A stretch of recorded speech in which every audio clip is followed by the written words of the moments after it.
করিমগঞ্জ জেলার স্থানে স্থানে প্রায় প্রতিদিন পথ দুর্ঘটনা যেন নিত্যনৈমিত্তিক ব্যাপার হয়ে দাঁড়িয়েছে। এতে বর্তমানে বাড়ি থেকে বের হতেও ভয় পাচ্ছেন অনেকে। সমূহ দুর্ঘটনার জন্য স্থানীয়রা ট্রাফিক বিধির অবমাননা সহ সড়কের বেহাল দশার পাশাপাশি মদ্যপ চালকদের দৈরাত্ম্যকে দায়ী করেছেন।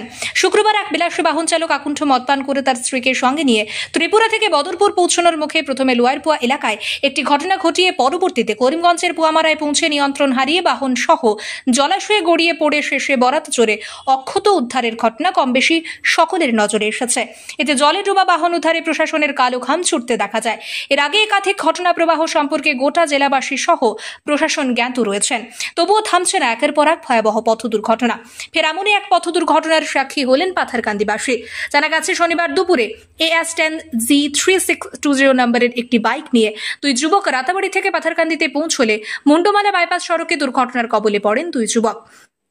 তাদের বাইকটি যখন বাইপাস সড়ক অতিক্রম করে ৮ নং জাতীয় সড়কে উঠবে, ঠিক তখনই ত্রিপুরা থেকে গুয়াহাটিগামী TR051949 নম্বরের একটি ওয়েল ট্যাঙ্কারের সাথে বাইকের মুখোমুখি সংঘর্ষ হয়। এতে বাইকটি দুমড়ে মুচড়ে গিয়ে গুরুতর আহত হন বাইকের চালক সহ আরোহী। ঘটনার পর পুলিশে আত্মসমর্পণ করে ঘাতক ট্যাঙ্কার চালক। পরে স্থানীয়রা এগিয়ে গিয়ে আহতদের উদ্ধার করে প্রথমে পাথারকান্দি সাময়িক হসপিটালে ভর্তি করলেও তাদের অবস্থা গুরুতর হওয়াতে পরবর্তীতে তাদেরকে করিমগঞ্জ এবং পরে শিলচরে রেফার করা হয়।